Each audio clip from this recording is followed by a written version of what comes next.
conseguir, não vai conseguir ser reabilitadas. E aí a gente fala nessa questão de que a gente precisa mostrar outras possibilidades e a gente precisa trabalhar aquilo que ele ainda tem.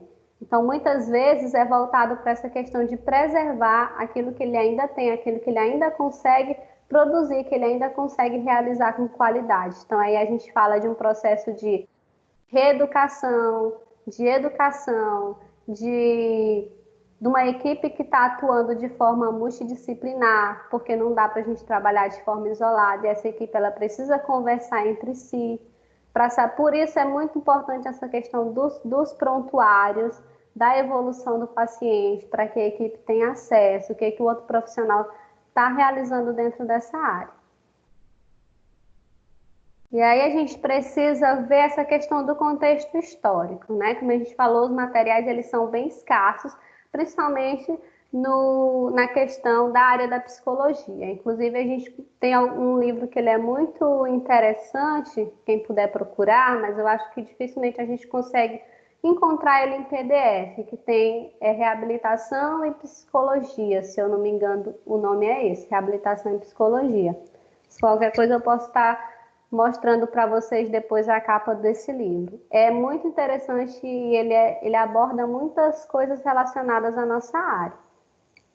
E aí a gente fala primeiro as duas grandes guerras mundiais. Então, até ter essa tragédia, a gente falar essa questão de guerra, a gente não se falava em reabilitação.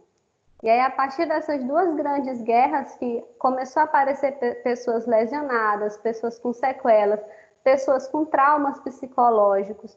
Aí a gente começa a ter essa preocupação, voltando muito para essa questão da reabilitação, para essa questão física. Soldados que perdiam pernas, braços, ou ficavam de cadeira de rodas. Então, tudo isso começa a partir dessas duas grandes guerras mundiais. Aí a gente vem para o processo de industrialização. Com esse processo das indústrias, da economia, um maquinário novo, o que aconteceu? Começou a acontecer muitos acidentes de trabalho. E aí, com os acidentes de trabalho, vem novamente a necessidade desse processo de reabilitação. E aqui a gente ainda começa a pensar nas políticas públicas. Se eu tenho um funcionário que ele se acidentou no local de trabalho, automaticamente entra aí a questão das empresas privadas e a questão das empresas públicas que precisam dar assistência para essas pessoas que, de certo modo, foram lesionadas. E aí a gente vem para o Brasil na década de 50, a gente tem a epidemia da poliomielite, que aí também é uma questão de saúde pública. Se é uma questão de saúde pública, vem novamente a necessidade de se falar, e aqui a gente consegue perceber que começa a ser criado alguns centros de reabilitação voltado para essa patologia específica, né? Essa epidemia de poliomielite. E aí a gente começa a se falar começa a ter um movimento aí nessa questão da reabilitação.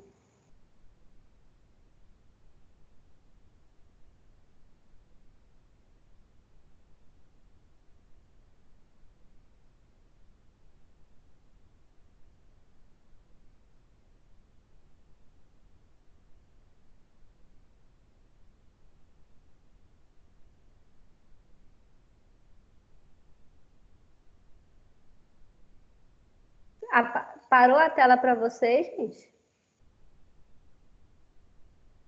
Não, tá aparecendo normal pra gente. Normal? Qual foi o que está aparecendo nessa tela desse slide? Porque para mim parou aqui a apresentação. É o processo de reabilitação e os estágios psicológicos, Thaís, está aparecendo.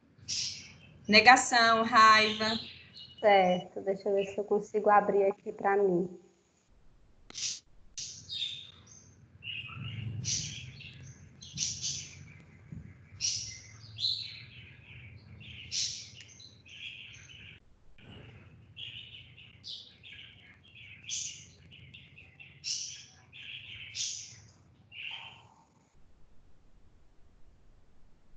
Certo, apareceu.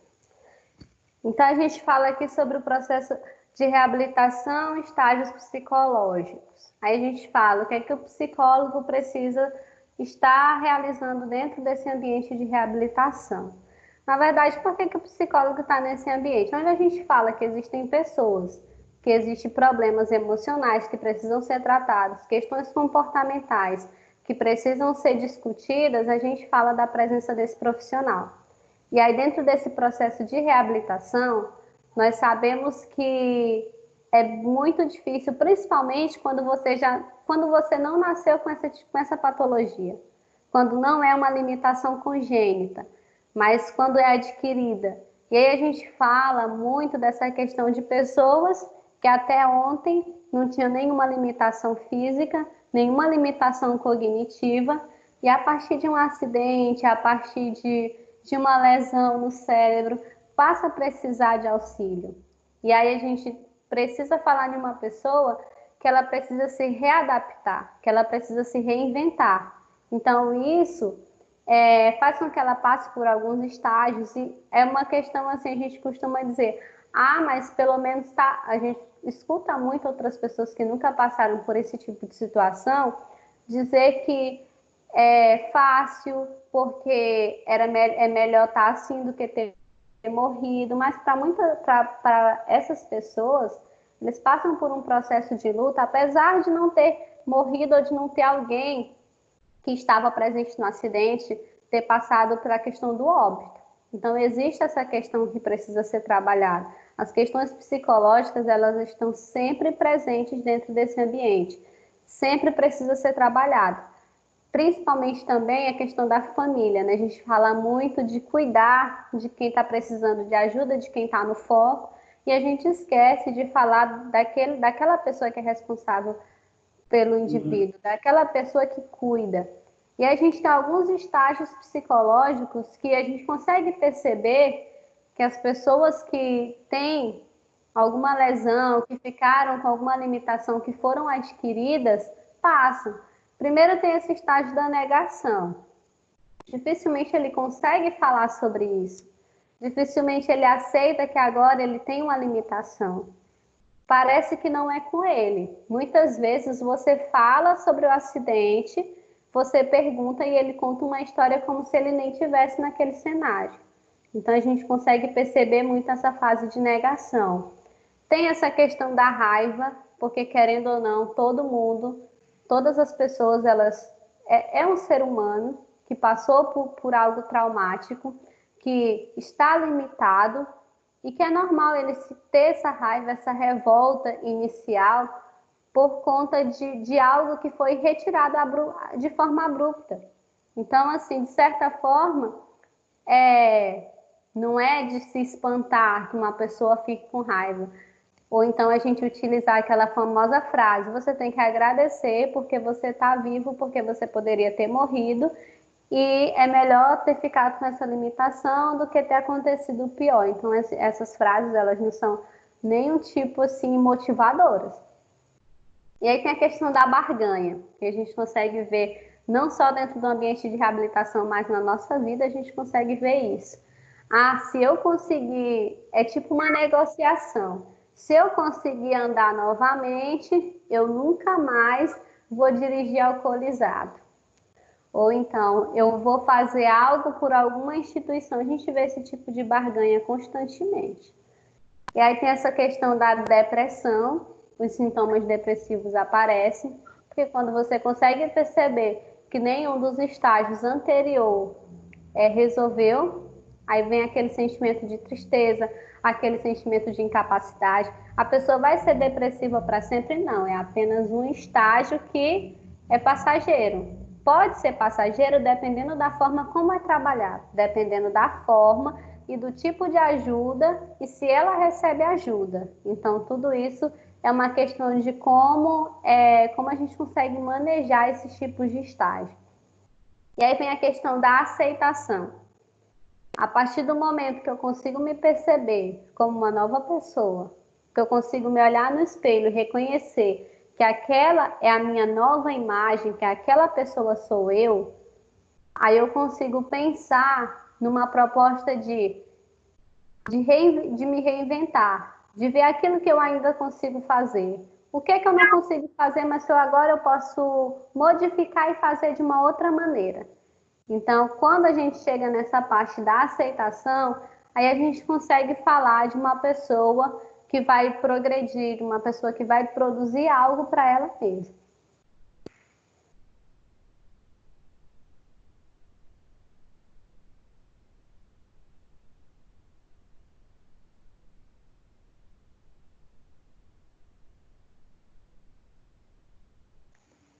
Apareceu o próximo para vocês, pessoal? Sim. Sim, o que tem a atuação do psicólogo? Aham. Certo. Aí a gente fala da atuação do psicólogo dentro da equipe multidisciplinar. E aí, quando a gente fala de uma equipe multi, a gente não é uma equipe, por exemplo, eu não posso dizer que essa equipe multi ela vai ser sempre formada por um médico, por um fisioterapeuta, por um psicólogo, por um psiquiatra. Isso aí vai variar muito do local de reabilitação. Tá? A equipe ela pode ser modificada. No caso da ecoterapia, que é o local onde eu trabalho, nós temos uma equipe multiformada por fisioterapeuta, psicólogo, a nossa fono, que é a Conceição. Nós temos uma pedagoga e um educador físico. Foram as outras pessoas também que ficam ali nos auxiliando, que são os guias, já que a gente trabalha com uma terapia que utiliza o animal como essa forma de interação com a criança. Então, a nossa equipe multi é formada por esses profissionais, mas pode ser que em outro centro de reabilitação tenha a presença de um médico, de um terapeuta ocupacional, tenha a presença do psicólogo. Geralmente, você vai conseguir perceber que uma equipe multi, ela vai ter muito o psicólogo nessa equipe, justamente pelas questões psicológicas, porque dificilmente alguém que tem uma lesão, alguém que passou por um trauma, seja ele qual for, trauma físico, psicológico, cognitivo, não vai ter a presença de um psicólogo. Então, e o médico muitas vezes faz parte, outras vezes não. Isso vai depender da forma de reabilitação e do local, se é necessário ou não. Então, essa equipe ela pode ser modificada. E a gente fala da atuação do psicólogo. O psicólogo, dentro desse local, ele pode fazer a avaliação. Quando eu digo avaliação, não é avaliação com aplicação de testes, é uma avaliação para saber como esse participante, como esse usuário chegou, que tipo de limitação ele tem alterações cognitivas, ele tem dificuldade de atenção, memória, como é que está as questões afetivas, como é que está essa questão, ele consegue se perceber como uma pessoa que tem alguma limitação, ele precisa muito do auxílio do psicólogo, ele precisa pouco desse auxílio. Então, a gente precisa fazer essa avaliação, porque à medida que os atendimentos acontecem, a gente tem um prontuário para fazer a evolução do paciente. E aí é muito importante você observar como ele chegou, como ele está e como ele saiu. Então, é muito importante ter esse controle e esse processo de avaliação inicial. Se é uma limitação congênita, a gente precisa saber como é que foi, se foi no parto, se foi na hora do parto que faltou oxigênio, ou se foi um problema que apareceu durante a gravidez. Então, tudo isso a gente precisa investigar nessa avaliação inicial. Aí a gente tem também essa questão da elaboração do luto.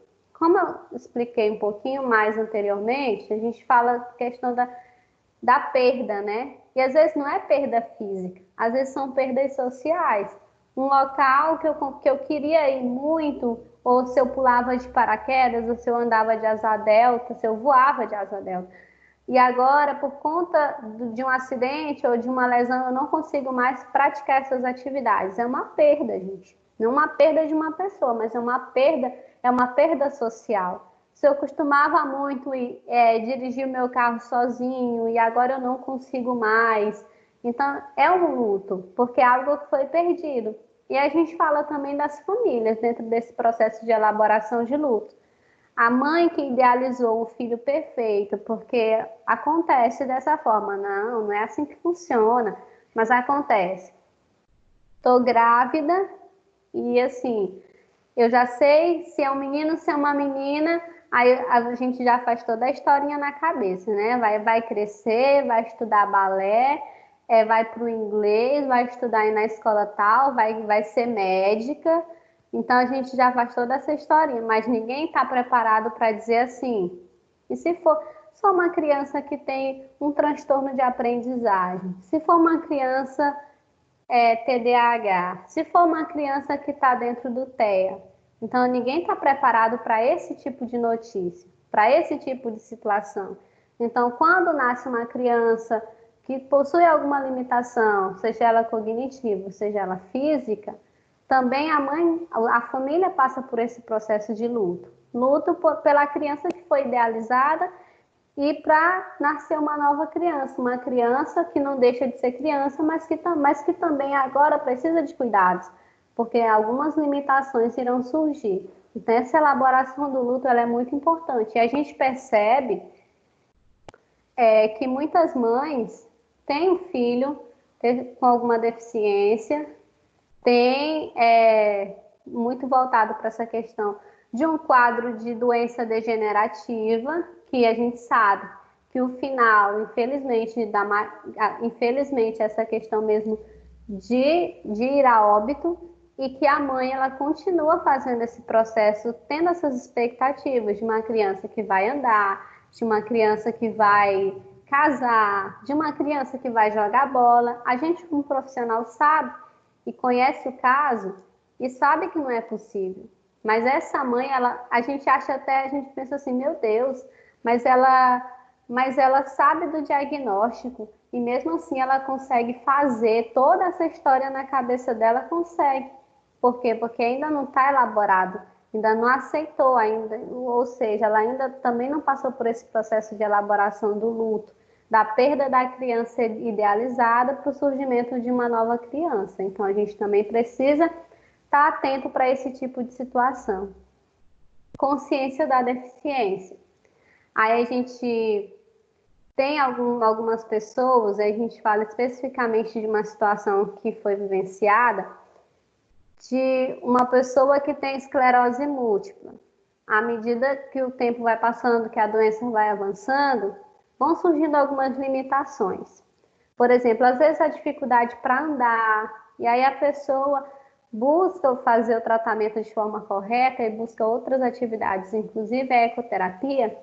E aí a fala da pessoa é a seguinte, muitas vezes, como eu falei, não é reversível, mas você faz as atividades e faz aquilo que o médico orientou, ou procura uma ecoterapia para tentar manter, ou diminuir, ou desacelerar esse tipo de processo, para tentar manter aquilo que ainda tem, e tentar desacelerar esse processo.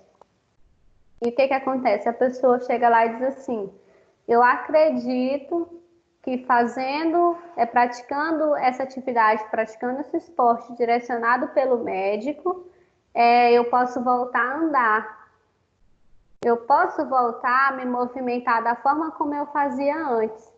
Para gente que tem conhecimento, volto a dizer, a gente olha e diz assim, não é possível que ela tenha consciência do diagnóstico dela.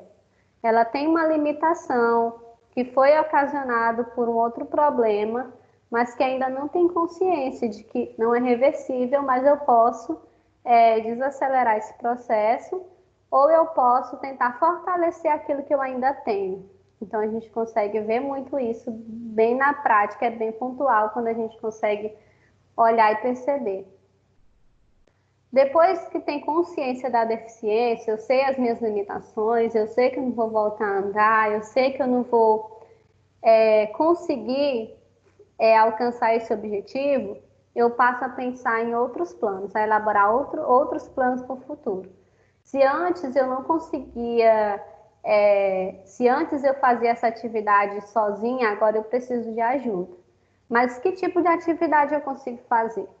Se antes eu trabalhava muito fazendo com questão de vendas, indo para um lugar, indo para o outro, e agora eu não consigo mais, por que eu não consigo, que eu não reinvento outro negócio para mim? Por que eu não penso em formar uma equipe maior? Ele precisa elaborar planos para o futuro. Quem vai fazer esses planos? Sou eu? É você? Não. Quem tem que elaborar esses planos para o futuro é ele, porque o dono e a responsabilidade, se algo der certo ou não, quem vai arcar com as consequências é o sujeito. Então, nós precisamos mediar e não fazer. Então, a gente faz esse processo de mediação, de elaboração de planos para o futuro, mas a gente não dá a receita de como é que vai ser, o que tem que fazer, se vier por aqui vai dar certo. Isso a gente não pode fazer, a gente não pode dirigir ou fazer que nem muitos livros de autoajuda, dizer como é que tem que ser os passo a passo para que tudo dê certo. Até porque se a gente fizer isso, se a gente fala de uma pessoa que é ansiosa, que está dentro de um quadro de ansiedade e ela tenta fazer e ela não consegue, a gente vai estar aí mexendo em outras questões e fazendo com que esse quadro de ansiedade apareça com frequência. Então, a gente precisa ter cuidado em tentar fazer mais essa mediação.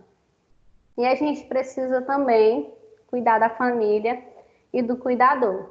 Muitas vezes a família ela não tem noção de cuidado, do que pode ser feito, do que não pode.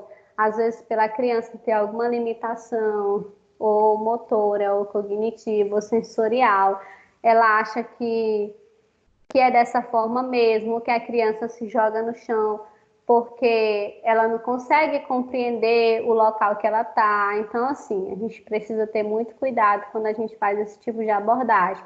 Porque a família e o cuidador, se está fazendo alguma coisa errada, se está falando alguma coisa errada, se está promovendo algo errado, não é de forma... Não é porque ele quer, não é porque ele é maldoso ou porque ele quer prejudicar, não. É sempre no sentido de ajudar. E aí ele precisa ser orientado da forma correta como tem que proceder.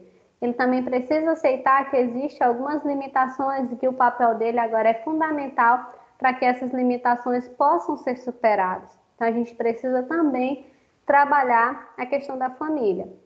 No processo de reabilitação, principalmente lá, a gente fala vou falar do contexto da ecoterapia, que é o contexto que a gente está ali presente todos os dias da semana, a gente precisa trabalhar muito a família, porque não adianta a gente passar ali 30 minutos com uma criança uma vez na semana, sendo que a família passa a vida toda com essa criança. Então, muitas vezes, aquilo que você construiu em 30 minutos é destruído ao longo da semana.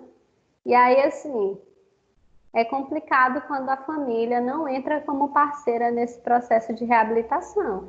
Então, a gente precisa estar sempre trabalhando junto com a família, junto com o cuidador. Se não é a mãe ou o pai que fica frequente com a criança dentro de casa, a gente precisa ver quem é a pessoa que fica mais tempo com essa criança durante a semana.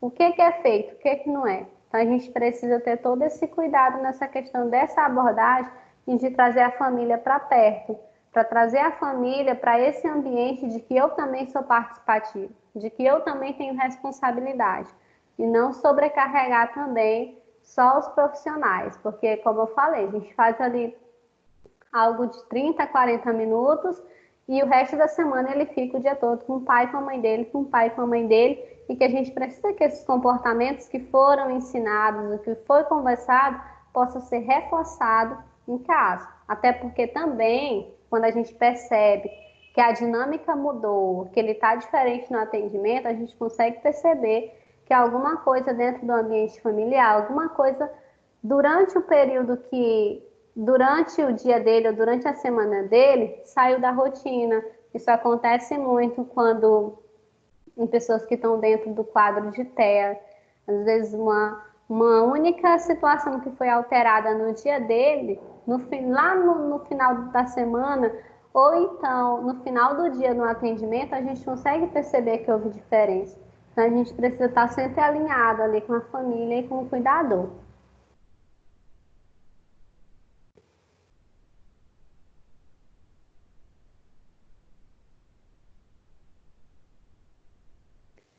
Aí a gente vem para a questão do psicólogo diferente do neuropsicólogo. Foi esse o slide que está aparecendo para vocês, pessoal?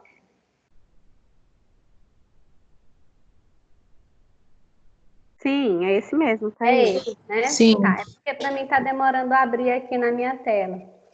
Aí eu preciso olhar aqui para o outro. Mas aí por que eu trouxe essa diferença? Porque a gente vê muito a função do psicólogo dentro da reabilitação e a função do neuropsicólogo dentro da reabilitação. Esses dois profissionais, eles estão totalmente presentes. Tem equipe que atua fazendo a função que o psicólogo que está ali, ele atua fazendo a função do neuropsicólogo. E aí a gente tem algumas diferenças. Como a gente viu, o psicólogo na parte da reabilitação, dentro da reabilitação, está muito nessa questão do apoio psicológico, de trabalhar as questões psicológicas, as questões emocionais, tanto da família como do paciente que está sendo ali assistido e recebendo tratamento da equipe multiprofissional, da equipe multidisciplinar. E aqui a diferença é a seguinte, porque o neuropsicólogo, a gente falou ali de uma avaliação inicial, o psicólogo faz a avaliação inicial voltado para essa questão dos aspectos emocionais, dos aspectos comportamentais. O neuropsicólogo, além de fazer a anamnese, ele faz a avaliação neuropsicológica. E aí, quando a gente fala de avaliação neuropsicológica, a gente fala de uma bateria de testes.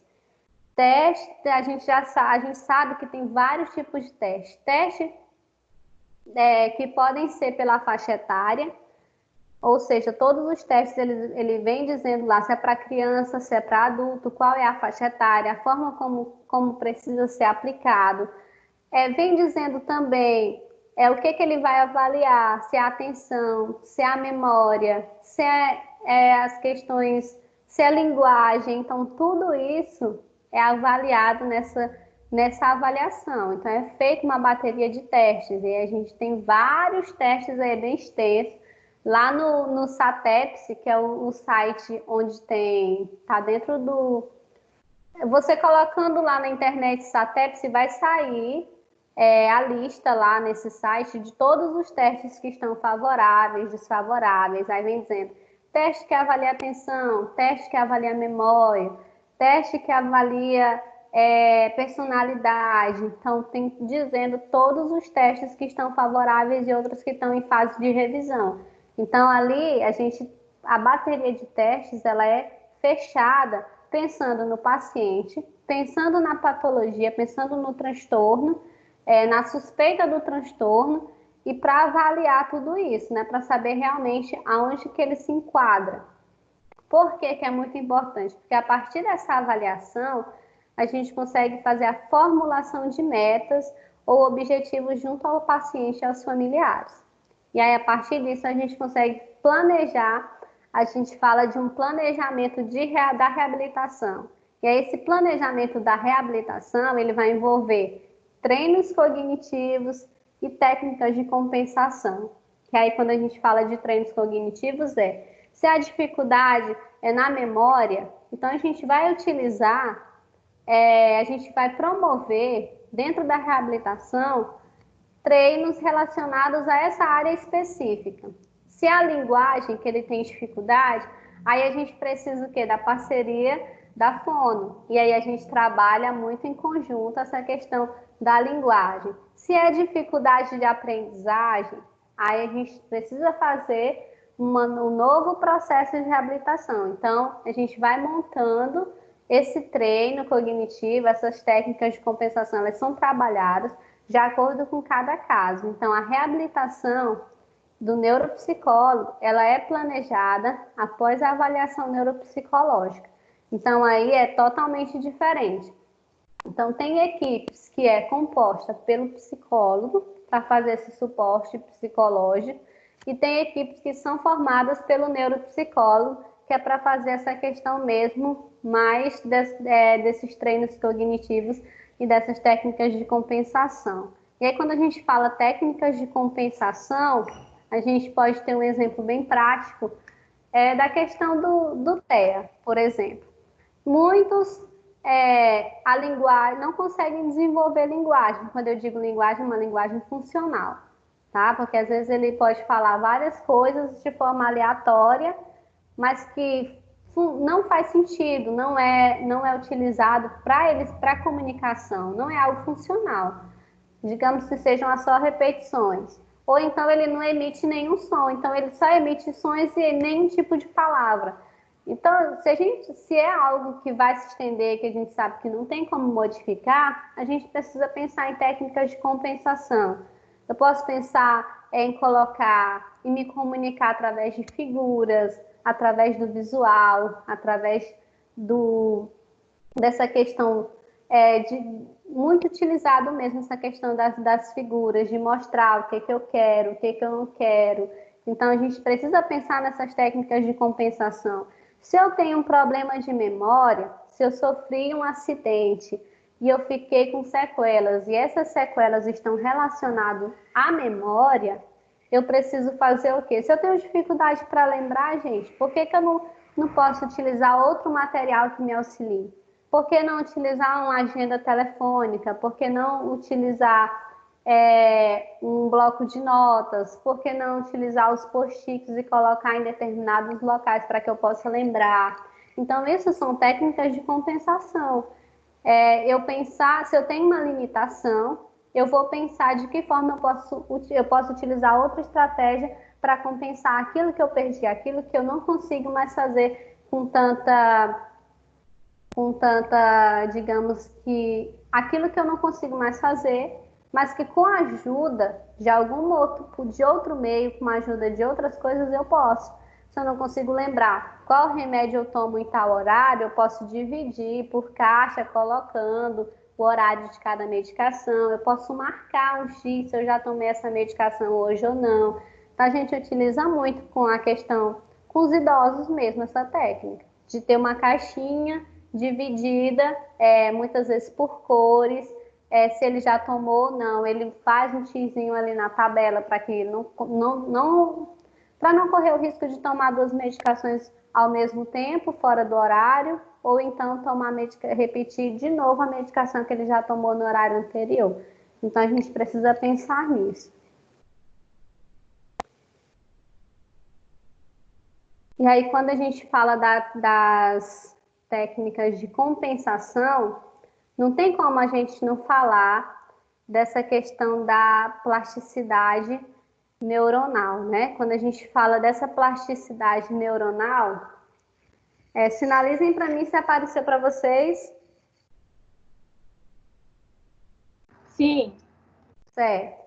Quando a gente fala dessas técnicas de compensação, aí é muito, muito importante a gente falar sobre plasticidade neuronal, porque isso está muito relacionado à capacidade dos neurônios de estabelecer novas conexões sinápticas. Ou seja, a gente sabe que desde quando, ao longo da vida, essas conexões elas são formadas. É por isso que a gente consegue aprender as coisas. Está muito relacionado à questão da aprendizagem, essas questões dessas conexões. Aí a gente pergunta por que colocou a idade ali? Porque essas conexões, com o tempo, ficam mais fracas, até por conta da questão do envelhecimento. Então, pode ser que aconteceu. Aí é muito importante nessas técnicas de compensação, porque se eu tive uma lesão na parte relacionada à visão, automaticamente novas conexões sinápticas irão surgir. Por quê? Porque o meu tato pode ser mais desenvolvido, a minha audição pode ser mais desenvolvida para tentar compensar a minha visão que foi perdida. Então, pode acontecer uma lesão em determinado local e você ficar com dificuldade, e aí novas conexões sinápticas vão surgir. É uma forma do cérebro se adaptar a essa nova condição. Então, porque é mais difícil, conforme com crianças, a gente percebe que essa técnica de compensação, essa questão de novas conexões sinápticas, elas acontecem de forma rápida e muitas vezes assim incríveis. Tanto quando a gente fala de lesão em criança quanto menor, a gente não pode fechar algo assim conclusivo. Então, a gente sempre tem essa questão da idade. Agora, quando a gente já fala de uma pessoa idosa, que sofreu algum tipo de lesão, essas novas conexões sinápticas são mais difíceis de ser estabelecida. Por isso que a gente diz, a criança é muito fácil de aprender as coisas, criança é muito fácil de aprender uma nova língua, por conta dessas conexões sinápticas que estão ali a todo vapor. E aí, se acontecer algum tipo de acidente, a gente consegue perceber essas conexões acontecendo, essas novas conexões acontecendo. Então, é por isso que a gente vê uma pessoa que está dentro da deficiência visual e ela tem, por exemplo, tocando nas coisas, ela consegue dizer o que é, ou então ela consegue se localizar no espaço da casa dela, de forma assim, que se você fechasse os olhos ou se você estivesse no escuro, você não ia conseguir. E ela consegue, tem todo esse processo de adaptação. É algo que você não consegue escutar muito bem, a audição dela já está bem mais desenvolvida para compensar a visão que foi perdida. Então, essas técnicas de compensação na parte da reabilitação e falando de plasticidade neuronal é muito importante. E o nosso papel, ele se divide aí. Quando a gente fala de neuropsicólogo, a gente pensa logo nessa questão de avaliação realizada com testes para que posteriormente você consiga montar uma bateria ali voltada para a questão da reabilitação, dependendo do que precisa ser reabilitado, principalmente nessas questões cognitivas. E a gente fala de déficit de atenção, de TEA, de deficiência intelectual, a gente fala sobre os DIs, né, deficiência intelectual, e aí a gente tem todo um público aí que precisa ser assistido e que precisa passar por uma avaliação. No caso da ecoterapia, a gente não faz essa avaliação fazendo uso de testes para fechar diagnóstico, porque para nós, as crianças, os adolescentes e os adultos que frequentam o local já chegam lá com um laudo fechado, ou seja, já passaram por um médico, por uma avaliação neurológica, por uma avaliação psiquiátrica, por uma avaliação de um neuropsicólogo, já foi realizado testes, então ali por uma avaliação de um psicopedagogo, então ele já passou por uma equipe que avaliou e fechou, entendeu? E lá, como a gente oferece o que é ecoterapia, uma terapia ali assistida por animais, ou seja, mais especificamente utilizado o cavalo, ele já chega ali com um laudo fechado. E aí os profissionais, eles são direcionados de acordo com a demanda de cada praticante. Diferente dos outros locais, lá nós não chamamos paciente, usuários, praticante, porque é uma atividade que exige que o praticante ele seja ativo, ou seja, ele precisa pensar que ele está em cima de um animal em que ninguém está segurando ele, em que ele é responsável por ficar ali, por segurar, que não tem ninguém segurando. Então, a atenção dele já é outra. Se ele ficava muito disperso, quando ele está ali correndo na sala de espera, agora ele precisa ficar atento, porque uma coisa mudou, ele está num local que ele não tem costume de estar e que é um ambiente estranho e que ele precisa se adaptar. E aí não tem ninguém ali de auxílio, não tem aquele cuidador que está ali direto perto dele para fazer as coisas que antes eram feitas. E aí ele precisa trabalhar essa questão da atenção. Então ele também é responsável pelo próprio tratamento. Então por isso que a gente fala essa questão do praticante, porque ao mesmo tempo ele também é o próprio agente de mudança. Então ele já chega lá com o laudo fechado e os profissionais são direcionados para fazer esse atendimento ao longo de todo o percurso que é traçado com o cavalo. E por ser ao ar livre, a gente consegue trabalhar essa questão da organização do espaço, da própria organização. Ele sabe que com o tempo ele já tem essa rotina de que chegou, tem que pôr a bota, tem que pôr a roupa adequada, ele já sabe como quem são as pessoas que estão ali para atender. Então essa rotina também é importante. Então a gente consegue trabalhar muita coisa. A gente consegue trabalhar as questões visuais, por ser um ambiente aberto, a gente consegue utilizar os próprios recursos do espaço. Então, a reabilitação, ela é diferente para cada local. Pode ser um local onde as pessoas só trabalham coisas relacionadas à questão física, só acidentes ali, só lesão medular, ou só pessoas que ficaram paraplégicas. Então, isso vai depender de cada local. Se quem são os profissionais que precisam estar nesse local. Tá certo, gente? Aí a gente agora abre para alguma pergunta, alguma dúvida. Se você quer fazer alguma colocação, eu deixo esse espaço aberto para isso.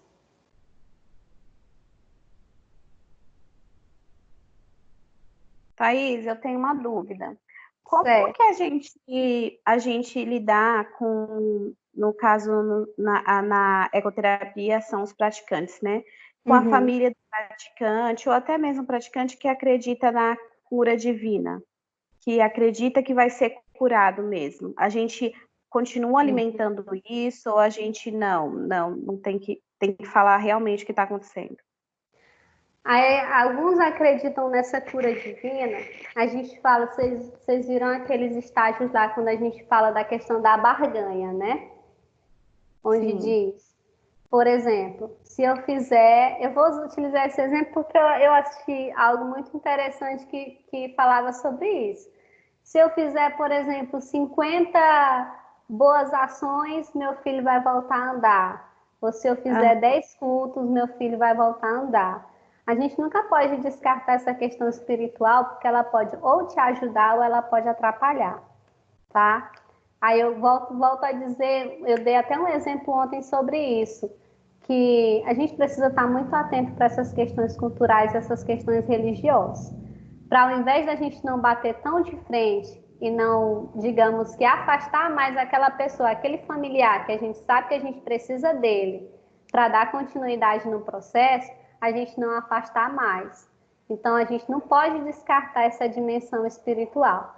Mas se ele acredita que a partir disso, que a partir da fé que ele tem, pode ser curado, é importante aos poucos a gente deixar claro que por esses meios a gente não tem acesso, mas a gente, enquanto profissional, enquanto ciência, deixar claro o que a ciência oferece nesse momento, o que a ciência diz nesse momento. Se ele conseguir a cura por outros meios, não cabe a nós dizer se está certo ou se está errado.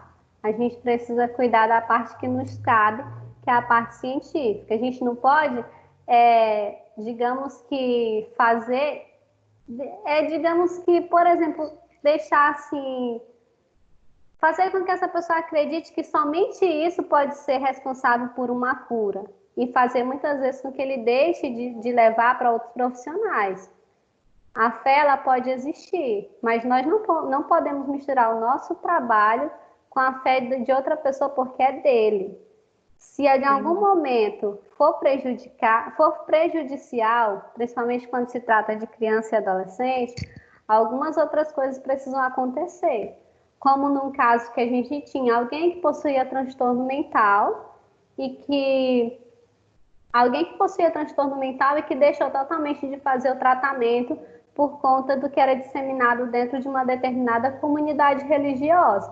E aí entrava o quê? Uma questão de criança e adolescente. Judicialmente, eu, enquanto CREAS, poderia fazer um chamado para o Ministério Público e dizer que a criança e o adolescente não estavam recebendo assistência médica necessária por negligência da família. Poderia fazer isso? Poderia. Mas a estratégia que a gente utilizou nessa situação específica foi tentar entender que tipo de religião era essa. Se o líder religioso estava disseminando isso, será que ele tinha conhecimento do que realmente eram os aspectos psicológicos, o que realmente era a psicologia, o que realmente é um transtorno mental? Então, não cabia aí o psicólogo tentar trazer esse líder religioso para perto para a gente tentar trabalhar dentro da comunidade, que foi justamente o que foi feito. É tentar entender essa cultura, tentar entender essa religião, tentar trazer esse líder religioso para dentro de uma área científica, para que a gente pudesse trabalhar o adolescente que estava precisando ser assistido pela área da saúde. Então, vocês vão se deparar com diversas situações, em diferentes contextos em que a espiritualidade está presente. Mas a gente precisa deixar bem claro o que é o papel desse espaço, o que esse espaço pode proporcionar, até onde a gente consegue chegar. O que for além disso não faz parte do nosso trabalho, não faz parte do nosso tratamento, e nunca dizer que pode realmente acontecer, porque querendo ou não, vem também, quando a gente diz que pode, que realmente ele pode ser curado, e a gente não tem certeza disso, e isso não acontecer, a gente vai ter que depois trabalhar essa questão da frustração. Entendi. Eu tinha um amigo que descobriu que o filho tinha síndrome de Down, né? Logo que nasceu. E ele foi explicar para a família, tudo, e a mãe dele sempre falava, não, Deus vai curar ele, Deus vai curar. E criava uma revolta nos pais, né? Eles tentavam explicar que não tinha cura, mas aí a mãe, que era a avó da criança, acreditava que era pouca fé dos pais, Sim. Entende? Aí vem também essa questão da negação, né? Eu não aceito que o meu neto ele é deficiente. Vem essa questão do luto, ou que ele tem uma síndrome. Eu não aceitei. Aquela criança idealizada anteriormente pela família, a criança perfeita, essa criança ainda está existindo, essa criança ela não morreu, não passou pelo processo de luto. E essa não está dando espaço para essa nova criança ressurgir. Entendi. Então a gente tem que sempre usar como uma aliada, mas não alimentar de que aquilo pode acontecer, né? Isso. Porque nós, enquanto psicólogos, a gente nem traz essa temática religião no consultório. Se o paciente trouxer, a gente discute porque foi ele que trouxe. É uma demanda dele. E aí sim a gente entra por essa linha, mas nunca deixando de lado o que é a nossa função naquele local. Entendi, obrigada.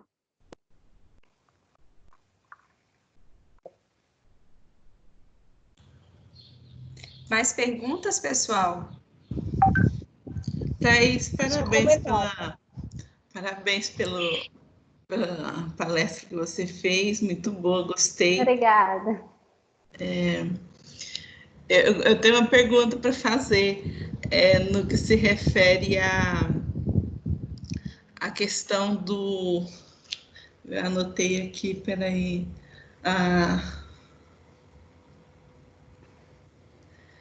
Se é possível no trabalho esse trabalho multidisciplinar que vocês fazem, vocês já encontraram algum diagnóstico equivocado?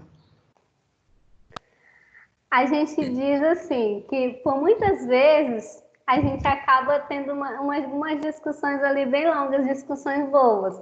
Porque a gente tem acesso aos laudos e aí a gente vê. É incrível, por questões de éticas a gente não cita de forma clara, mas a gente encontra, às vezes, diagnósticos que são fechados precoce, que poderia ter esperado um pouco mais. Crianças com diagnóstico fechado aos 2 anos. E aí a gente sabe que é interessante a gente esperar um pouco mais, porque tem essa questão do desenvolvimento, né? Então, várias vezes a gente já olhou alguns casos assim, laudos fechados de forma precoce. A gente escuta relato dos pais que receberam laudos, por exemplo, de crianças dentro do quadro de TEA, e, na verdade, depois investigando, era síndrome de Rett, não era, Conceição? Isso mesmo, síndrome de Rett. Totalmente diferente, Totalmente diferente.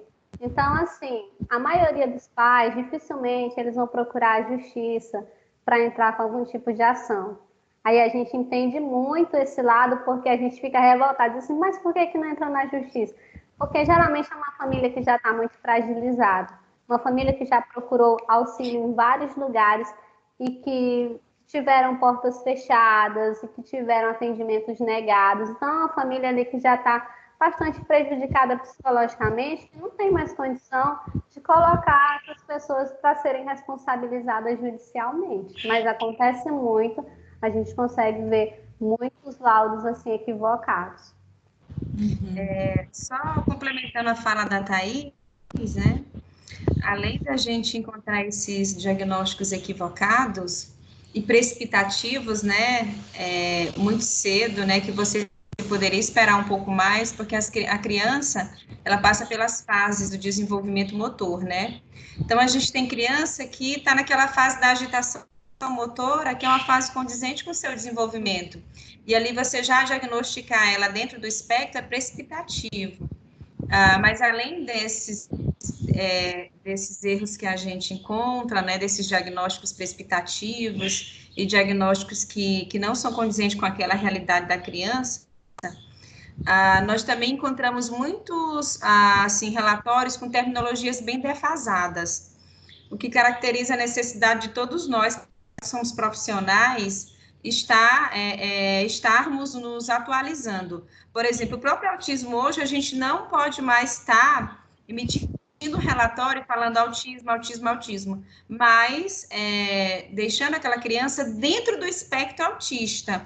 Então, a gente ainda encontra em pleno 2020 essas terminologias, só que por questões éticas a gente não faz nenhuma crítica quanto a isso, mas até a gente faz autorreflexão para nós, enquanto somos profissionais, da importância da gente estar se qualificando, né, Thaís? E estar atento a essas tecnologias, a essas mudanças. Sempre que tem algo novo, que a Thaís aqui, que sabe primeiro, ela tem o cuidado de passar para a nossa equipe é uma equipe muito boa para se trabalhar.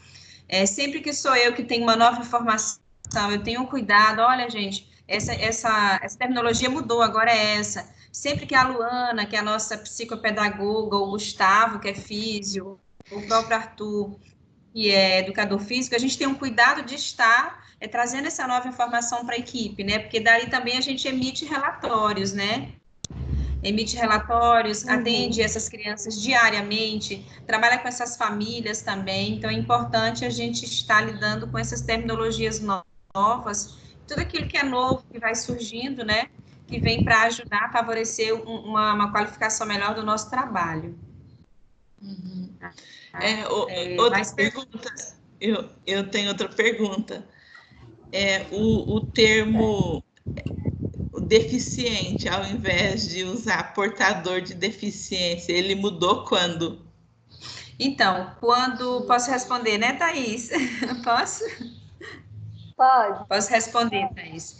Então, quando eu formei em 2005, não se usava mais portador de deficiência. Tanto que em 2006 eu fiz uma especialização, que é o atendimento educacional especializado, o AEE. Em 2006, quando eu fiz a especialização no AE, não se usava mais portador de deficiência, porque portar é o que você leva, uma bolsa. Então, hoje... Isso, era isso que eu ia dizer. Parece que você está carregando, né? Isso, carregando. Então, hoje, inclusive nos editais que saem de concurso públicos, a gente já tem a seguinte classificação: PCD, pessoa com deficiência. E nós, que não temos deficiências físicas aparentes, somos pessoas sem deficiência, tá? Mas, de um modo geral... Inclusive, o RH classifica a vaga como PCD. PCD, isso. E nós, e todo mundo, de um modo geral, nós temos as nossas limitações. Quando elas não são físicas aparentes, elas podem ser emocionais ou psicológicas, não é, Thaís? Então, aí ficou PCD, que é a pessoa com deficiência, e nós somos as pessoas sem deficiência, tá? Que não necessariamente dizer que eu não tenha nenhuma deficiência, nenhuma limitação. Eu posso ter, sim, claro, não fisicamente, mas de repente, emocionalmente, psicológica, né?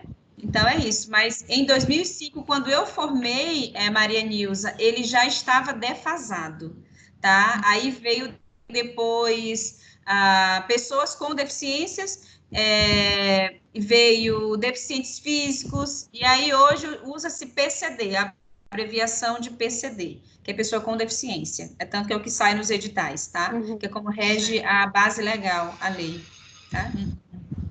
Certo, muito obrigada. Nada. Mais perguntas? Oi, professora. Professora. Oi, Edilza. Eu queria fazer uma pergunta em cima da pergunta da dona Maria Nilza.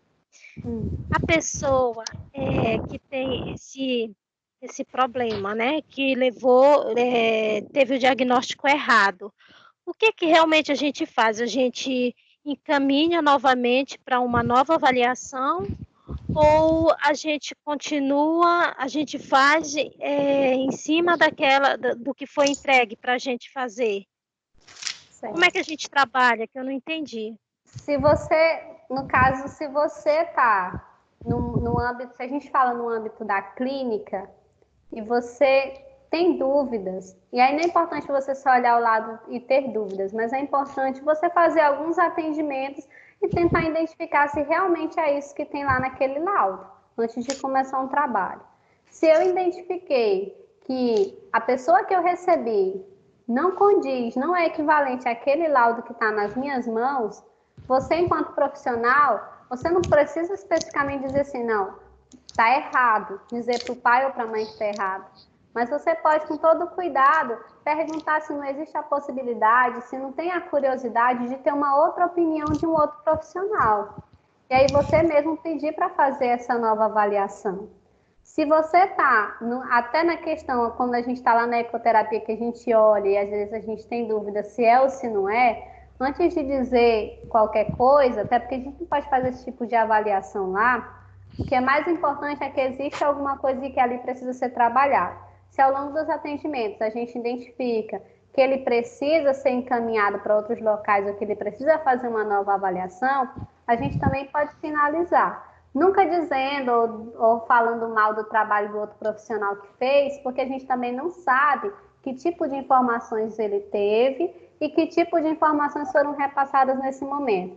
Pode ser que no momento que ele atendeu esse paciente lá na clínica dele, ele realmente apresentava essas características e ele realmente tinha algumas disfunções. E pode ser que numa nova avaliação o laudo seja diferente, principalmente quando se trata de criança. Criança, a gente precisa estar atualizando o laudo constantemente, para a gente saber se houve ou não uma evolução.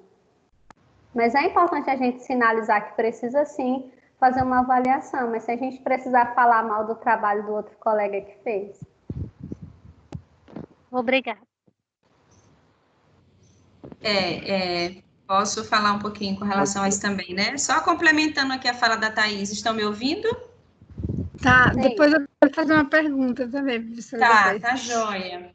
Então, a gente tem esse cuidado, como a Thaís falou, a gente não fala está errado, até porque, né, não soa bem para os pais, e pode até descaracterizar, né, tudo aquilo que a família está vivendo naquele momento, que não é fácil.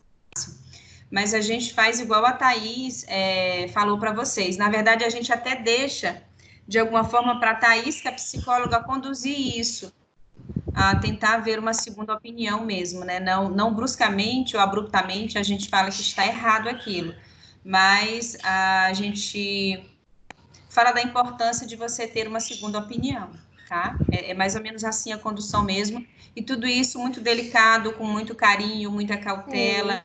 E é importante não também, assustar como já aconteceu, né, Conceição?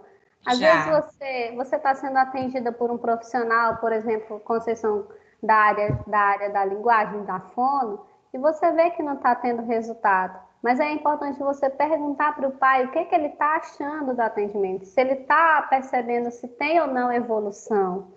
Para a partir daí a gente pensar numa proposta de uma nova avaliação. E sem isso, sem falar do profissional. A gente perguntar realmente se houve evolução, como era que estava no início, se não está na hora de uma nova avaliação, com todo esse cuidado. Isso mesmo, a gente pega muitos casos dentro dessa linha da linguagem que as crianças fazem fonoterapia, né, fora da ecoterapia, do nosso ambiente, e passam por nós uma vez na semana, né? Então, assim, e ela faz fono, às vezes, 3 vezes na semana em outro ambiente, e com a gente ela faz uma sessão.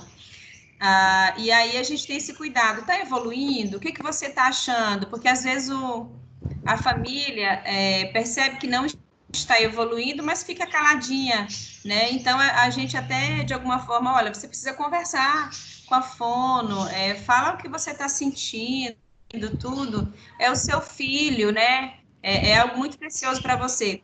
E a gente sabe também que o cérebro ele tem as fases, né? Quanto mais você demora para estimular, você pode perder ali aquela fase uma fase crucial, por exemplo, da plasticidade neural, né?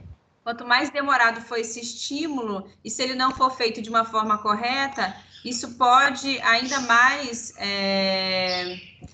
de alguma forma, comprometer, né, esse processo de reabilitação. Então, a gente tem esse cuidado, que é muito importante. E esse olhar clínico mesmo, está evoluindo, a gente sempre pergunta para os pais que nos procuram na ecoterapia, ele faz outras terapias fora daqui, porque ele só vai encontrar conosco uma vez na semana. Ele faz TO, faz psico, ele passa pela fono. Que bom. Então, assim, a gente consegue, né, dar esse suporte, porque o nosso trabalho da ecoterapia, a função dele é suplementar terapias que já existam, tá? Ele não substitui uma terapia que já existe, é tanto que a gente tenta encaixar a criança em um outro horário que ela não tenha terapias. A gente não diz, sai de lá e fica conosco, a gente fala o seguinte, se você vai segunda, quarta, sexta, então encontra com a gente na terça ou na quinta, porque o nosso trabalho é suplementar aquilo que ele já faz, tá bem? Okay. Tem perguntas aí, quem está com a mãozinha estendida. Oi. Posso perguntar aqui? Pode perguntar, é o Mardônio, né, Mardônio, que está com a mãozinha estendida. Quem quer perguntar, deixa a mãozinha estendida, tá? Oi, professor. Oi.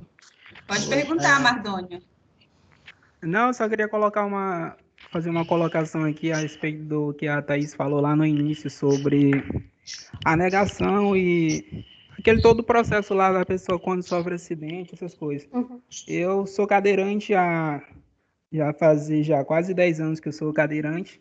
Sofri um acidente com meus 17 anos.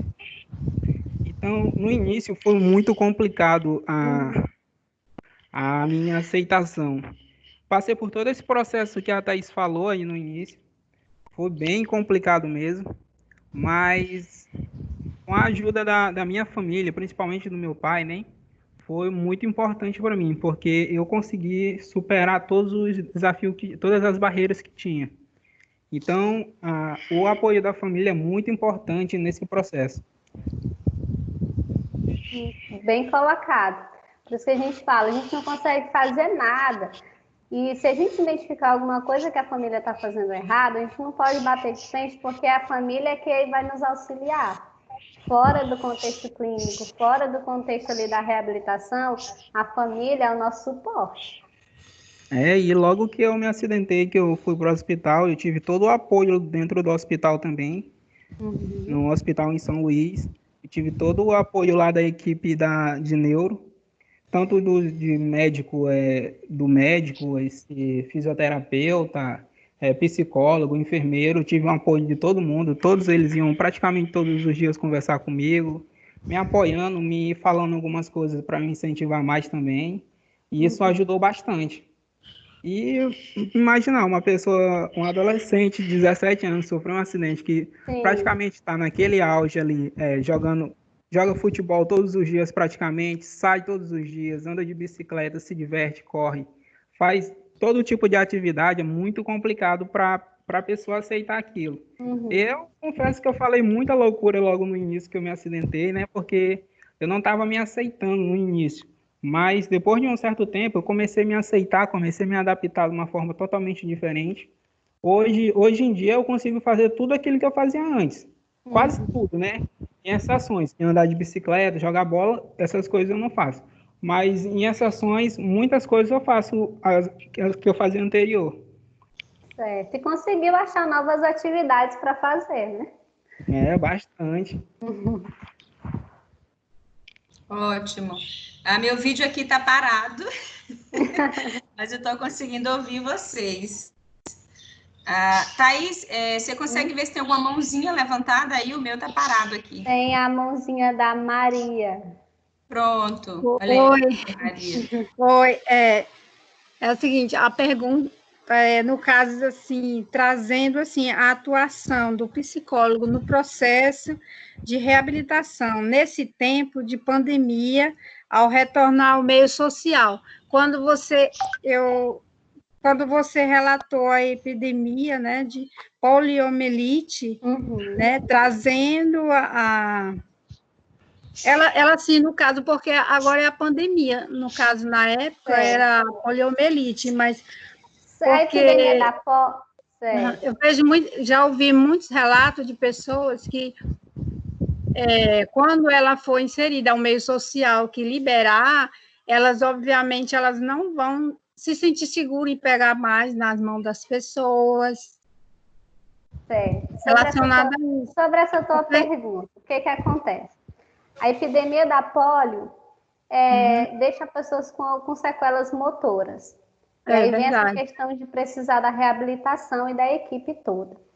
A questão da pandemia que a gente está, desse Covid-19, a gente não fala especificamente de um processo de reabilitação, mas existe aí um processo de readaptação. E as pessoas irão precisar realmente de um suporte psicológico.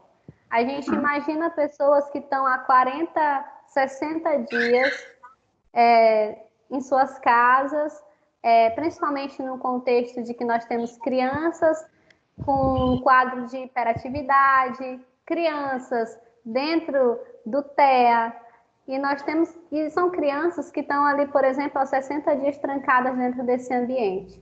Quando essas crianças retornarem para suas atividades, são crianças que vão precisar, sim, de um suporte psicológico, porque mudou a rotina.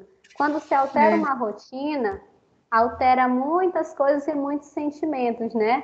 E aí, para você fazer uma criança entender por que eu não posso sair hoje? Porque que ontem eu podia sair, hoje eu não posso sair mais. Cadê o meu colega que eu brincava todo dia? Cadê a minha escola? Porque eles falam assim, a minha escola, a minha tia, a minha professora. Cadê esse povo todo que de uma hora para outra eu não estou mais convivendo com eles? Então, tem todo esse processo. A gente fala de um processo dentro da reabilitação, de questões psicológicas aí que vão precisar ser trabalhadas, ou seja, lá na ecoterapia, os nossos pacientes estão o quê? Há 2 meses praticamente sem ver os profissionais. E a gente vai falar aí de uma rotina que vai precisar novamente ser restabelecida, porque a gente sabe que criança muda muito. Então, 60 dias trancadas, as nossas crianças que a gente atende vão precisar desse suporte psicológico. Os pais vão precisar também se sentir seguros em expor novamente as crianças a esse ambiente. Será que realmente o Covid foi embora? Será que não existe mais risco? Será que eu posso colocar o meu filho novamente nesse ambiente? Então, a família ela vai precisar desse suporte e as crianças também. Com relação à população em geral, nós temos aquelas pessoas que têm ansiedade, que têm toque, que também vão precisar do auxílio do psicólogo, mas aí a gente já fala de um psicólogo da saúde, que vai ter muito trabalho, de um psicólogo clínico, que também vai ter muito trabalho. E aí os outros profissionais também vão ter questão, como a gente estava discutindo antes de iniciar a palestra, essa questão dos pacientes com câncer, que também vão precisar desse suporte psicológico. Então, todo mundo vai precisar. Então, cada um dentro da sua especialidade, dentro do seu ambiente. Então, a gente está vivendo aí uma era de que a psicologia vai ter grandes avanços. Como a gente viu lá no início, a gente vai falar de reabilitação só após as 2 grandes guerras mundiais. Ou seja, aconteceu algo muito grande. E hoje a gente fala de uma epidemia, ou seja, que papel o psicólogo vai ter depois dessa pandemia toda? Né? Então, a gente vai ver aí um novo cenário surgindo, novos profissionais surgindo e uns dos profissionais da área da saúde em evidência, né? Sendo mais valorizado por todas as pessoas. Eu estive até olhando um vídeo que eu achei interessante, assim, porque a mulher estava numa fila, aí tinha um homem assim, depois dela, só que ela não estava observando que chegou a vez dela, ela estava num local, numa fila, né? Chegou a vez, mas ela não olhou, e não observou que já era para ela ir ao caixa. Então, ele não quis tocar nela, ele só tocou o pé nela, assim, quando ela virou, pegou no braço dele, aí ele começou logo assim, de uma vez, se limpando e tudo, né? Quer dizer, aquela E coisa assim, que ficou um bloqueio na mente, né? Essas regras básicas de questão de higiene mesmo, de lavar as É. mãos, de Uhum. utilizar o álcool, de não levar a mão à boca e aos olhos sem antes lavar as mãos, isso já são comportamentos que automaticamente era para todo mundo ter. É verdade. Porque hoje a gente fala de Covid-19, mas tem várias outras patologias que podem ser adquiridas se você não lavar as mãos da forma correta. Se você levar as mãos aos olhos e à boca de forma frequente. Os oftalmologistas cansam de dizer para a gente não ficar coçando, esfregando o olho direto, porque pode acontecer algo mais grave. Então, essas são coisas que já eram disseminadas dentro da sociedade, mas que a gente está levando em consideração agora. A gente está falando de algo mais perigoso. Mas são comportamentos que a gente precisa carregar para a vida. Eu, por exemplo, eu sempre tive álcool em gel na bolsa. Sempre. Porque quando você trabalha num contexto, por exemplo, antes, quando eu estava num outro órgão que eu precisava fazer visita domiciliar, não tenho tempo para fazer uma visita domiciliar e ir para o meu local de trabalho, lavar as mãos e ir para outro local de trabalho. Então, a gente fazia muito uso de álcool em gel, até porque os locais que a gente andava, às vezes eram locais que tinham acúmulo de sujeira muito grande, mas o atendimento precisava ser feito. Verdade. Obrigada aí, viu, professora? De nada.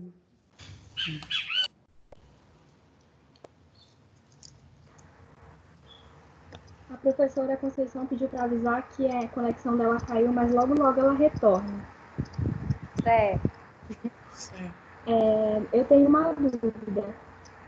Pode falar. Eu queria saber qual que é a atuação de um psicólogo ou de um neuropsicólogo, os dois, na reabilitação de um paciente com AVC isquêmico, levando em consideração que, na maioria dos casos, uma das sequelas é a perda de memória. Certo. No caso do psicólogo, ele pode atuar dentro dessa equipe fazendo todo esse suporte psicológico. Tudo aquilo que foi falado hoje pode ser utilizado, porque querendo ou não, ele vai ter aí uma perda de uma função. E ele vai precisar compensar essa função de uma outra forma.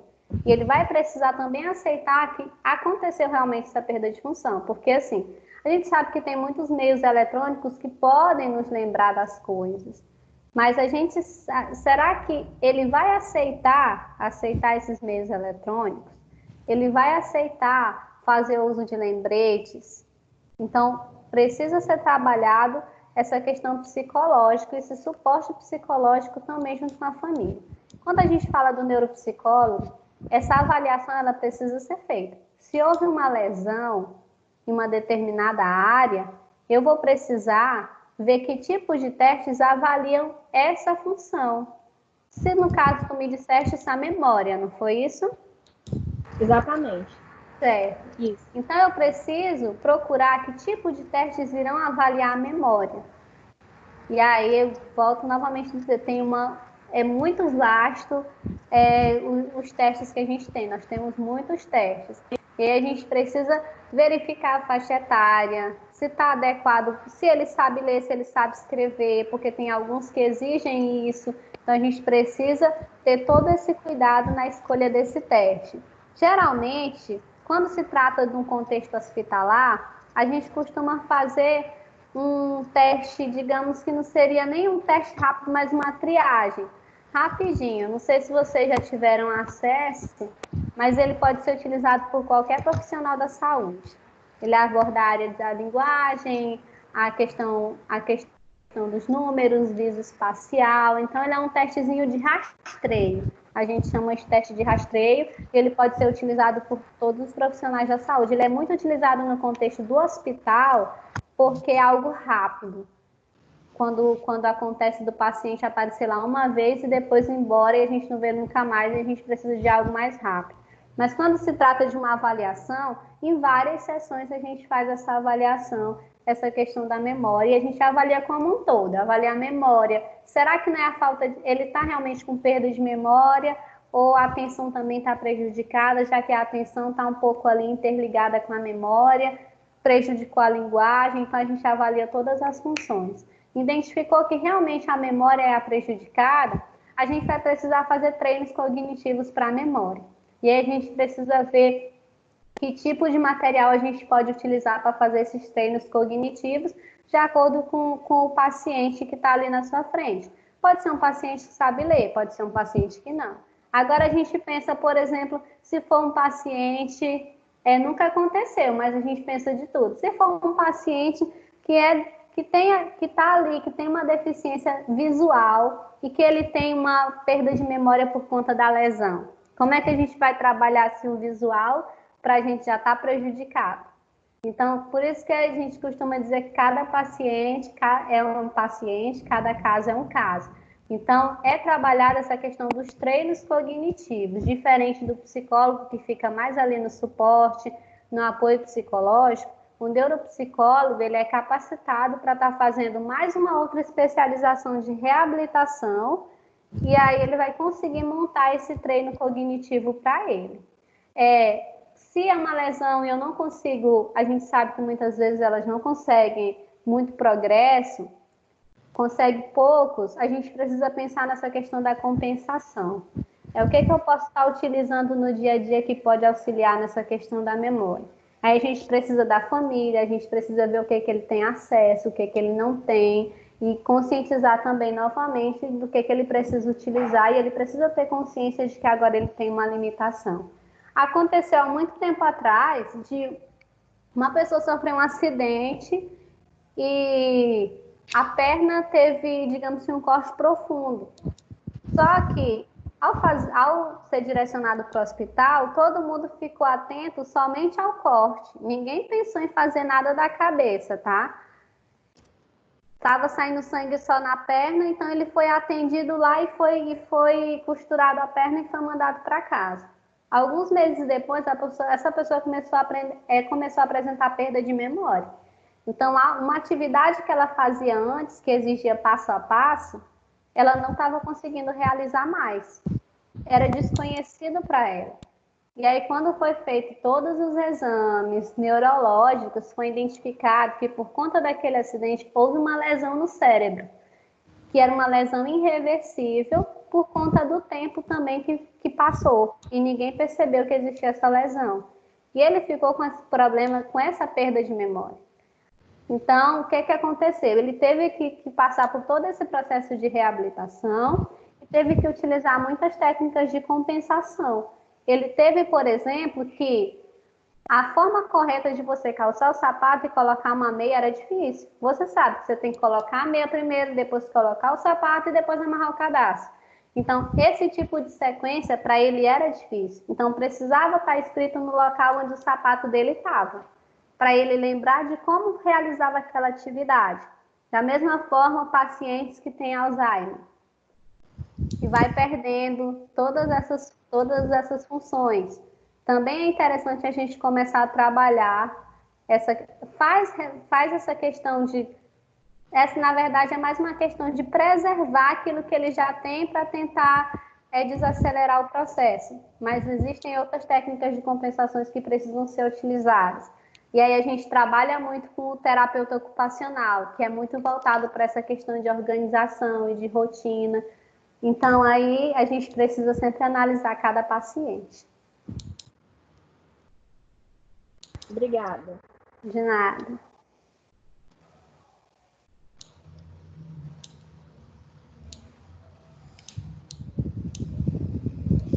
Estou aqui, eu voltei pelo celular. Não consegui mais o computador. Pessoal, mais alguma pergunta para a Thaís?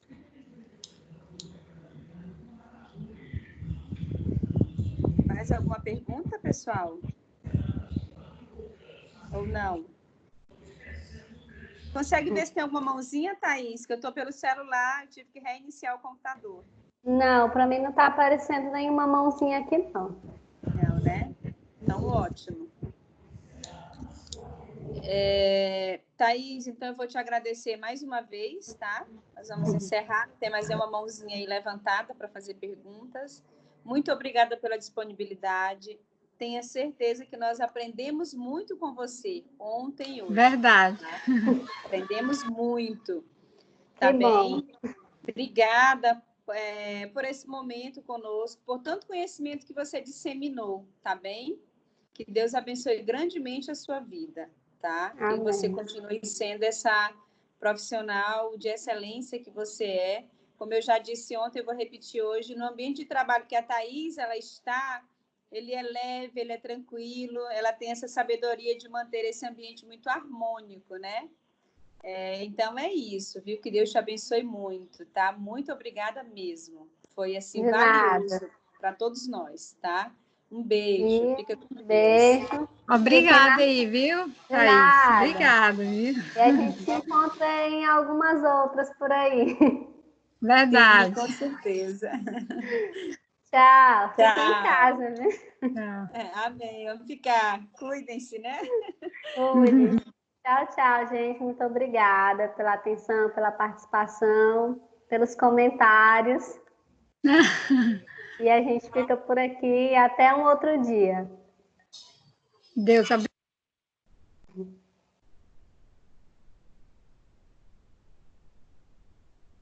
Então, pessoal, estão me ouvindo bem? Estão me ouvindo Sim. bem? Estou. Então, foi bom, né, gente? Muito bom, né? Muito bom mesmo. Pronto, quando a gente puder se encontrar presencialmente, eu levo ela lá para vocês encontrarem com ela. E levo outras Nossa, psicólogas olha, que eu também pessoal. conheço. Que legal, Tá bom? hein, professora?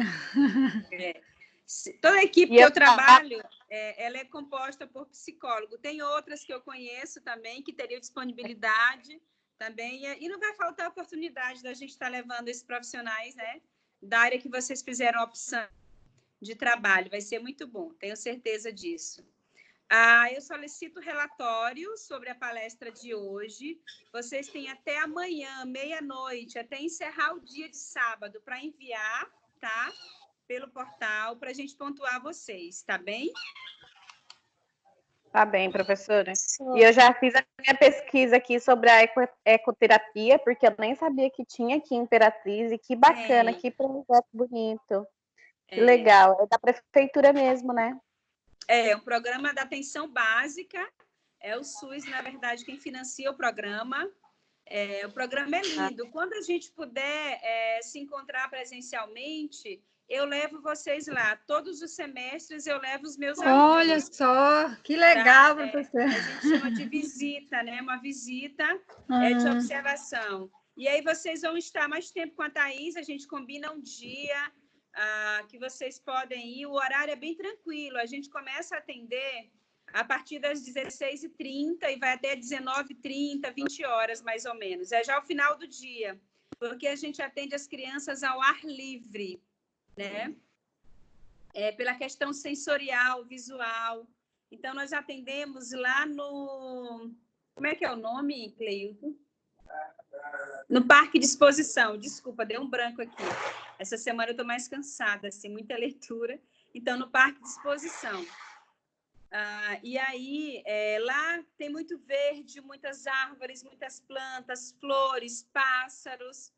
E aí a gente atende essas crianças ao ar livre, né, para favorecer esse contato com a natureza, que a gente tem crianças que são criadas em ambientes muito fechados, apartamentos, às vezes fica só no condomínio. Então, quando a criança chega, que se depara com aquela realidade que não é a dela, tem crianças que choram, não querem ir embora, querem ficar conosco. Então, é lindo o trabalho. E todo semestre eu levo os meus alunos lá. Então, eu levo as turmas e aí eu entrego vocês, no caso, eu vou entregar para a Thaís, que é a psicóloga. E ela vai conduzir todo o trabalho daquele dia com vocês, daquele momento com vocês, vai explicar desde a anamnese que ela faz até a reabilitação, como isso acontece na prática. Alguns acompanham ela quando ela vai com as crianças para observarem. É lindo o trabalho, vocês vão amar, tá bom? Eu digo que a ecoterapia, ela foi um presente de Deus na minha vida. Eu amo aquele trabalho, eu amo a equipe que eu trabalho, uma equipe muito tranquila. E a gente tem, assim, alcançado ótimos resultados com as crianças. Hoje, o nosso público lá é TEA, né? Crianças que estão dentro do espectro autista, esclerose lateral amiotrófica, crianças com deficiência intelectual, a síndrome de Down, síndrome de Rett, a mucopolissacaridose, tá? Que é a doenças raras também. É um público bem diversificado, a gente tem um cronograma bem assim, bem elaborado com relação a isso. E vocês terão a oportunidade, sim, de visitar e conhecer o trabalho, tá? Tá bom, professora, obrigada. E professora, a Thaís, ela é neuropsicóloga, né? Ela é psicóloga e também neuropsicóloga. Tá ok. Ela é psicóloga, formação de base é psicologia, ela é neuropsicóloga também, mas está fazendo mais uma especialização, e ela também é professora universitária, tá? Ok. Ela é preceptora de estágio, ela não trabalha conosco na faculdade, ela trabalha numa outra faculdade particular, ela é preceptora de estágio nessa faculdade particular, tá bem? Mas também é professora universitária, viu? Ok. Pois fiquem com Deus, que Deus abençoe. Oi, alguém chamou? Eu, Edilza. Oi, querida. É só para avisar que a Eduarda não conseguiu entrar pelo celular dela e ficou acompanhando a aula junto comigo, tá? Ela vai falar aqui. Bom dia, professora. Oi, Eduarda. Você gostou de ter conhecido a Thaís? Sim, gostei bastante. Que bom. Eu acredito que logo, logo a gente terá a oportunidade de conhecê-la pessoalmente, o trabalho que é desenvolvido ali pela psicologia, tá bom? Amém, em nome de Jesus. Amém. Pois então, pessoal, fiquem com Deus, que Deus abençoe vocês, continuem se cuidando, permaneçam em isolamento, tá? E a gente solicita para vocês o relatório até amanhã, meia-noite, porque no domingo eu já passo o dia corrigindo e lançando, tá bem? Tá bom. Professora, a senhora vai tentar disponibilizar essa aula no portal? Sim, vou colocar. Agora mesmo eu já vou baixar o vídeo de ontem, o vídeo de hoje, e aí já vou colocar no AVA. Até o final do dia tá lá, porque às vezes demora um pouquinho. Tá bom. E eu não sei porquê, mas o meu computador aqui, a internet travou. Eu estou no celular. Mas já vou baixar, e aí vou colocar lá de ontem, que aí você tem acesso a de ontem, onde ela falou sobre o SUS. Ela já trabalhou na atenção básica, desenvolveu um trabalho como psicóloga na atenção básica, e ela pontuou direitinho como é que se dá esse trabalho lá, e aí vocês terão acesso tanto ao vídeo do SUS, que ela fala sobre o SUS, atenção básica, atenção primária, secundária e terciária, e também a de hoje. Eu vou colocar no portal, tá bem? Tá bem, professora, obrigada. Se até o final do dia não estiver lá, podem me cobrar. Professora, cadê o vídeo? Mas vai estar assim, tá? Tá bom?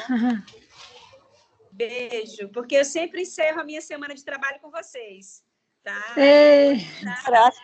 Acho que a Karina Nunes vai falar. Tá com a mãozinha aí levantada. Pode falar, Karina. Desculpa, é porque eu estou no celular, meu computador aqui travou. Mas meu TI acabou de chegar em casa, ele já vai ver aqui o que aconteceu. Oi, Karina. Oi, professora, bom dia. Sobre esse relatório a senhora quer ele como? Tem alguma coisa?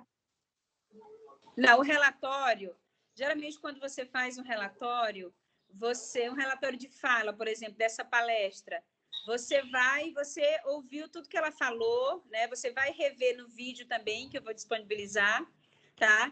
E aí você vai pontuar. Se você quiser escrever alguma coisa baseada em algum autor, com relação quando ela falou as fases, né?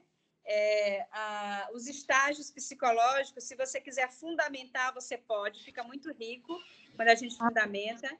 E aí você pode fundamentar e depois, a partir da fala da profissional, tal, entendeu? Você pode fazer dessa forma.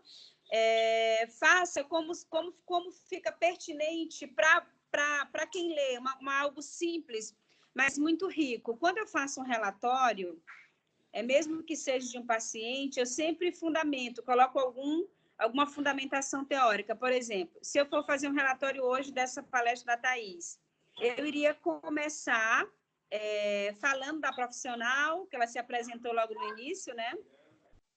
E também eu iria falar um pouco, fundamentar aquilo que foi abordado por ela, por exemplo, as fases, né? Eu iria fundamentar essas fases e iria atrelar essa fundamentação que ela falou. entendeu?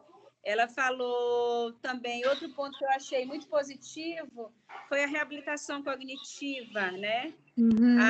Quando a gente fala também desse comportamento junto ao paciente, que ela falou, todo mundo se preocupou, acho que foi com o corte do paciente, e depois o paciente ele teve problema de memória, né? Então, assim, a gente tem que se preocupar com esse olhar holístico, ver o paciente como um todo, e não como uma parte só. Senão a gente pode acabar trazendo prejuízos a esse paciente, tá bem? Certo. O cuidado também com as famílias, como você aborda a família, você viu que ela falou, né?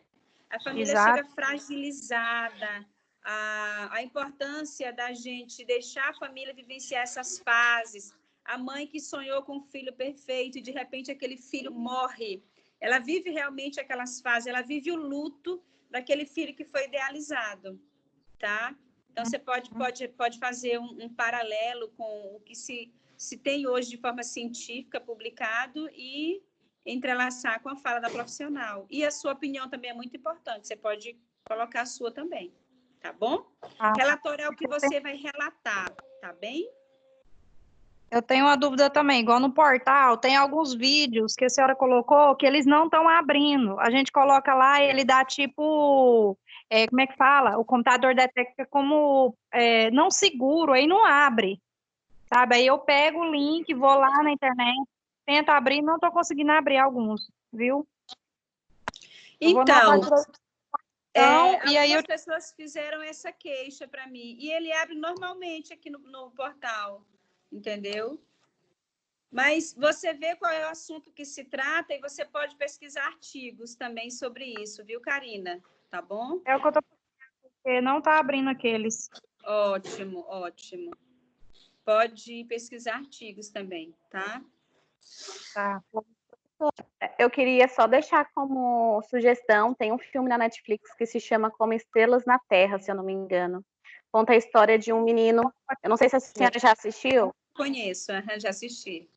Muito legal, conta exatamente o que a criança sente naquele momento e a visão da família, como que eles enxergam a situação. É bem bacana para quem quiser assistir.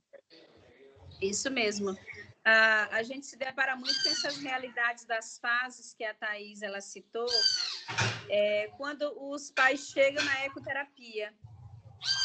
Né? Às vezes a mãe chega em uma dessas fases, a gente encontra assim de forma nítida pela fala dela. Ele não caminha, ele vai caminhar depois que ele começar o tratamento, e a gente sabe que é um paciente com mais limitações, tudo. Mas vocês vão ter a oportunidade de vivenciar e conviver na prática, tá bom? Tá bom, professora, e o livro, ela esqueceu que ela ia dar o nome do livro, né? Ela ia mostrar. Pronto, eu vou pedir para ela aqui no WhatsApp e mando para a Danila e para a Laís, tá bom? Ah, sim, então tá. Viu? Vou pedir aqui o nome do livro, o autor, então a foto. Que as meninas já compartilham. Aí vocês já vão providenciando. Ela passou, porque...